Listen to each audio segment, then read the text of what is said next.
ರೀತಿಯ ಕಾರ್ಯಕ್ರಮಗಳನ್ನ ಕೊಟ್ಟಿದ್ದಾರೆ. ಆದರೆ ಎಲ್ಲರೂ ಕನ್ನಡಿಗರು ಸೇರಿದ್ರಿಂದ ಕನ್ನಡಕ್ಕೋಸ್ಕರ ಏನಾದರೂ ಒಂದು ಸಣ್ಣ ಆಟ ಆಡಿಸ್ಬೇಕು ಅಂತ ತುಂಬ ಸಿಂಪಲ್ ಗೇಮ್ ಆಡಿಸ್ತೀವಿ. ಏನಂತಂದರೆ ಈ ಚೀಟಿನಲ್ಲಿ ಟಾಪಿಕ್ಸ್ ಇರುತ್ತೆ.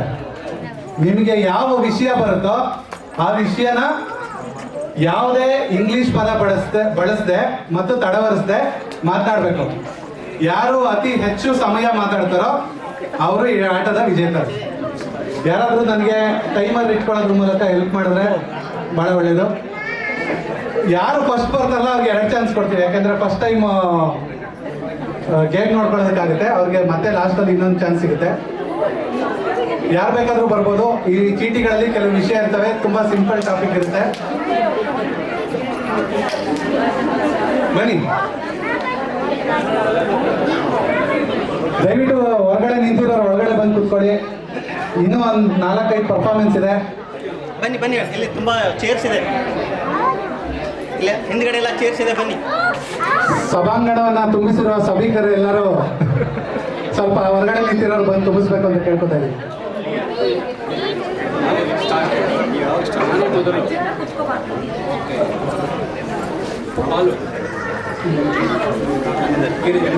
ಗಿರಿಧರ್ ಅವ್ರಿಗೆ ಸಿಕ್ಕಿರುವಂತ ವಿಷಯ ಹಾಲು. ಈ ವಿಷಯ ಇಟ್ಕೊಂಡು ಇವ್ರು ಮಾತನಾಡ್ತಾರೆ. ಇಂಗ್ಲಿಷ್ ಪದ ಬಳಸಬಾರ್ದು. ಮಧ್ಯದಲ್ಲಿ ಏನಾದ್ರೂ ಇದ್ರೆ ಆಕ್ಷೇಪಣೆ ಹೇಳ್ಬೋದು ನೀವು.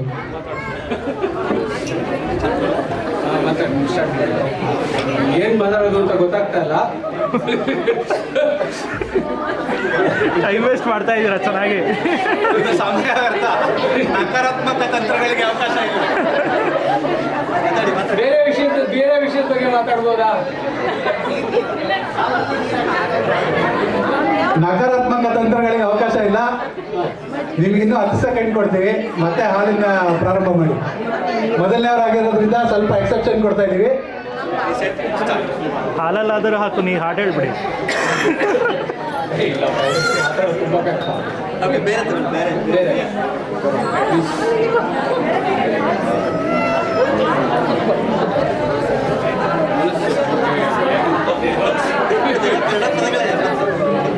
ಎರಡನೇ ವಿಷಯ ಅವ್ರಿಗೆ ಬಂದಿರೋದು ಮನಸ್ಸು.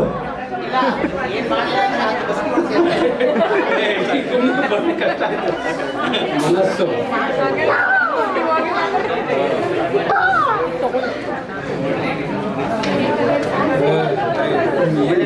ಮನಸ್ಸು ಬಗ್ಗೆ ಏನು ಹೇಳೋದು?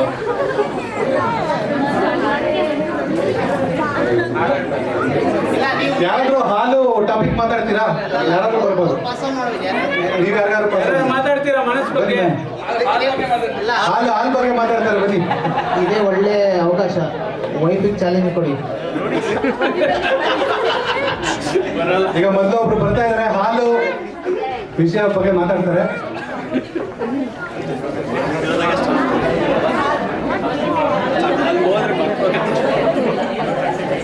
ಹಾಲಿನ ಬಗ್ಗೆ ಮಾತಾಡ್ಬೇಕು ಅಂತ ಹೇಳಿದ್ದಾರೆ. ಹಾಲು ಹಸುವಿಂದ ಸಿಗುತ್ತದೆ, ಗೋಮಾತೆಯಿಂದ ಹಾಲನ್ನು ಪಡೆಯುತ್ತೇವೆ. ಕರ್ನಾಟಕದಲ್ಲಿ ಪ್ರಸಿದ್ಧವಾದ ನಂದಿನಿ ಹಾಲನ್ನು ನಾವು ಎಲ್ಲರೂ ಕುಡಿದಿರ್ತೇವೆ. ಈಗ ತಾನೇ ಕೇಳ್ಪಟ್ಟೆ, ಕರ್ನಾಟಕ ಸರ್ಕಾರ 4 ರೂಪಾಯಿ ಜಾಸ್ತಿ ಮಾಡಿದಾರಂತೆ ಹಾಲಿನ ಬೆಲೆಯನ್ನು. ಹಾಗಾಗಿ ಎಲ್ಲರೂ ಸ್ವಲ್ಪ ಆದರೂ ಪ್ರತಿದಿನ ಹಾಲು ಪಡೆದ್ರೆ ನಮ್ಮ ಪೌಷ್ಟಿಕತೆ ಸಮೃದ್ಧಿ ಆಗುತ್ತದೆ.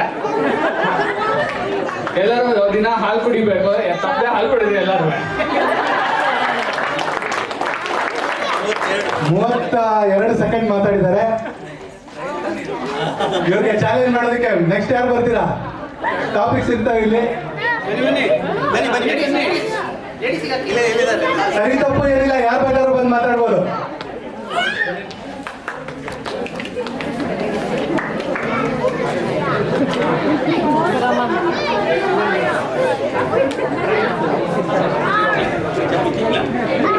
ಅವ್ರಿಗೆ ಸಿಕ್ಕಿರ್ತಕ್ಕಂಥ ವಿಷಯ ಚಪ್ಪಲಿ.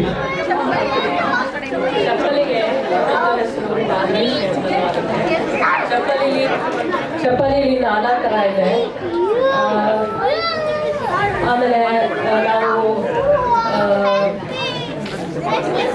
ಬೇರೆ ಬೇರೆ ಅಳತೆಯಲ್ಲೂ ಚಪ್ಪಲಿಗಳು ಸಿಗುತ್ತೆ.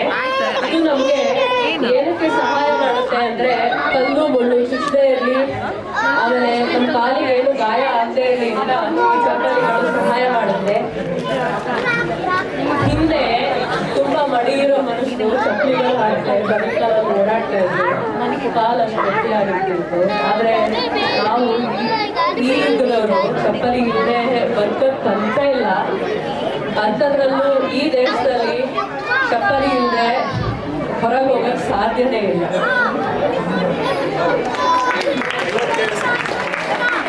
ನಿಮ್ಮ ಹೆಸರು? ಸೌಮ್ಯ ಅವರು 52 ಸೆಕೆಂಡ್ ಮಾತಾಡಿದ್ದಾರೆ. ಅವ್ರಿಗೆ ಸ್ಪರ್ಧೆ ನೀಡೋದಕ್ಕೆ ಮುಂದೆ ಯಾರು ಬರ್ತಾ ಇದ್ದೀರಾ? ಬನ್ನಿ ಬನ್ನಿ, ಮುಂದೆ ಬನ್ನಿ. ಹೆಸರು? ಸುದೇಶ್ ಅವರು. ಕಂದ ಸುರೇಶ್ ಅವ್ರಿಗೆ ಸಿಕ್ಕಿರ್ತಕ್ಕಂಥ ವಿಷಯ ಹುಡುಗಿ.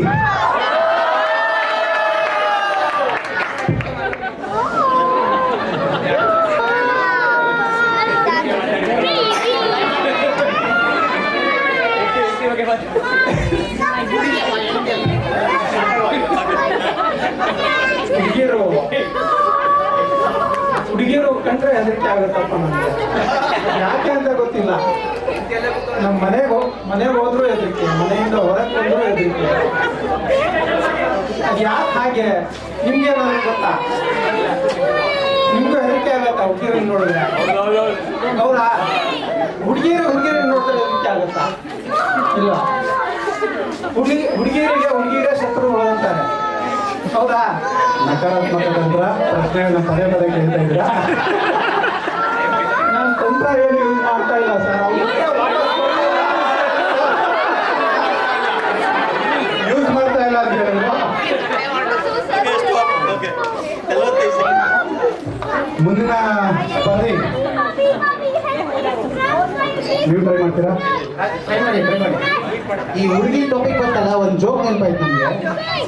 ಈ ಹುಡುಗಿರಲ್ಲಿ ತುಂಬಾ ವೆರೈಟಿ ಇರ್ತದೆ. ಈಗ 1 ನಿಮಿಷದಲ್ಲಿ ಟಕ್ಕಂತ ಏನಾದ್ರು ಹೇಳಿದ್ರೆ, ಅಪ್ಪ ಅಮ್ಮ ಹೇಳಿದ್ರೆ ಕೇಳೋರು ಯಾರಂದ್ರೆ ಅಮ್ಮ. ಒಂದು 2-3 ನಿಮಿಷ ಅಲ್ಲಿ ಹೇಳೋರು ಯಾರಾದ್ರೂ ಕೇಳೋರು ಇದ್ರೆ ಅದು ಮಗಳು.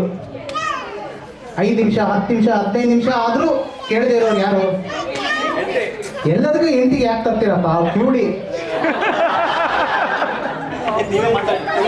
ಬನ್ನಿ, ಬೇರೆ ಯಾರು ಬರ್ತೀರಾ? ದಯವಿಟ್ಟು ಬನ್ನಿ ಬನ್ನಿ.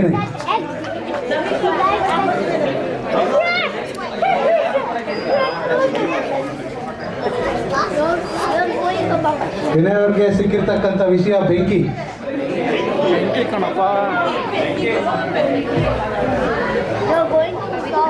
ನನಗಿವತ್ತು ಸಿಕ್ಕಿರ್ತಕ್ಕಂಥ ವಿಷಯ ಬೆಂಕಿ. ಪಂಚಭೂತಗಳಲ್ಲಿ ಬೆಂಕಿ ಕೂಡ ಒಂದು. ಬೆಂಕಿ, ಗಾಳಿ, ಪೃಥ್ವಿ, ಅಪ್ಪು, ಈ ಥರ ಪಂಚಭೂತಗಳಿದೆ.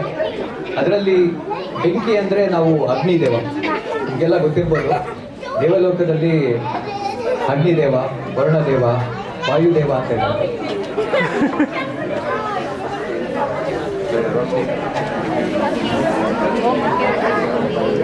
ಬೆಂಕಿ ಅಂದರೆ ನಮ್ಗೆ ಇನ್ನೊಂದು ನೆನಪಾಗೋದು ನಮ್ಮ ತಂಡ RCB.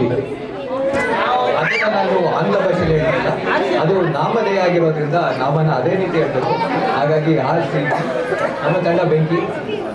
ನಿನ್ನೆ ನೀವು ಪಂದ್ಯ ನೋಡಿದರೆ ನಮ್ಮ ಎದುರಾಳಿ ತಂಡ ಚೆನ್ನೈ ಸೂಪರ್ ಕಿಂಗ್ಸ್ ವಿರುದ್ಧ ಅದ್ಭುತವಾಗಿ ಜಯಗಳಿಸಿದೆ.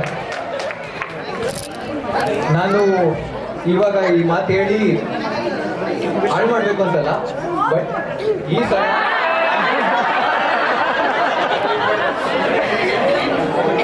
ಬಟ್ ಯೂಸ್ ಮಾಡಿದ್ರು ಪರವಾಗಿಲ್ಲ. ಸ್ವಲ್ಪ ನಿಧಾನಗತಿಯಲ್ಲಿ 1 ನಿಮಿಷಗಳ ಕಾಲ ಮಾತಾಡಿದ್ದಾರೆ ವಿನಯ್ ಅವರು. ಮತ್ತೆ ಬೇರೆ ಯಾರು ಪ್ರಯತ್ನ ಪಡ್ಬೇಕಂತಿದ್ದೀರಾ? ಟ್ರಯಲ್ ಅಂದಿದ್ರಿ. ಇವ್ರಿಗೆ 2ನೇ ಸಲ ಅವಕಾಶ. ವಿಶ್ರು.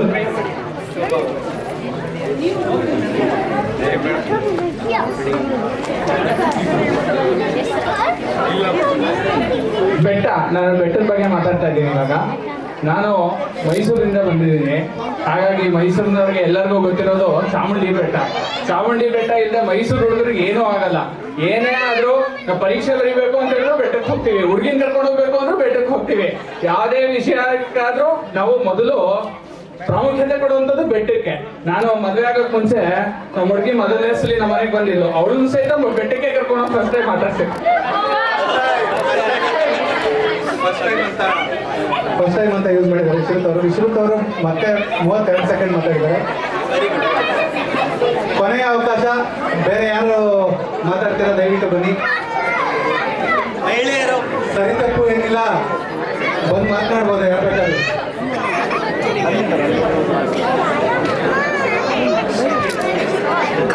ಮಹಿಳೆಯರ ವಿಭಾಗದಿಂದ ಯಾರಾದ್ರೂ ಅತ್ಯಂತ ಗಟ್ಟಿಯಾಗಿ ಸ್ಪರ್ಧೆ ಕೊಡ್ಬೇಕಂತ ಕೇಳ್ತಾ ಇದೀವಿ. ಬನ್ನಿ ಬನ್ನಿ ಬನ್ನಿ, ಲಾಸ್ಟ್ ಚಾನ್ಸ್.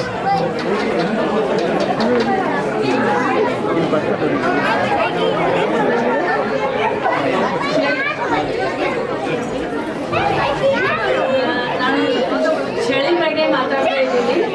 ನಾವು ತುಂಬ ಚಳಿ ಇರುತ್ತೆ, ಹಿಂದೆ ಉಣಲ್ ಕಟ್ಟಿ ಇಲ್ಲಿ ಇರೋಕ್ಕಾಗಲ್ಲ.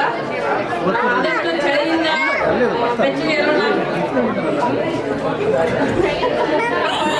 ಮುಕ್ತವಾಗಕ್ಕಾಗಲ್ಲ, ಆದಷ್ಟು ಚಳಿ ಒಳಗೆ ಹೋಗ್ತಾ ಇದೆ, ಬಿಸ್ಕೆಟ್ ಎಲ್ಲ ಬರ್ತಾ ಇದೆ. ಮತ್ತೆ ನೆಕ್ಸ್ಟ್ ಮುಂದಿನ 36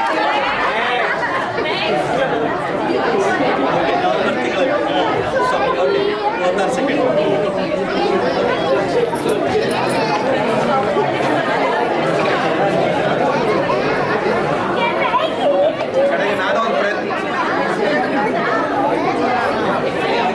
ಕಡೆಗೆ ನಾನು ಒಂದು ಪ್ರಯತ್ನ ಪಡಬೇಕು ಅಂತ ಬಂದಿದ್ದೀನಿ.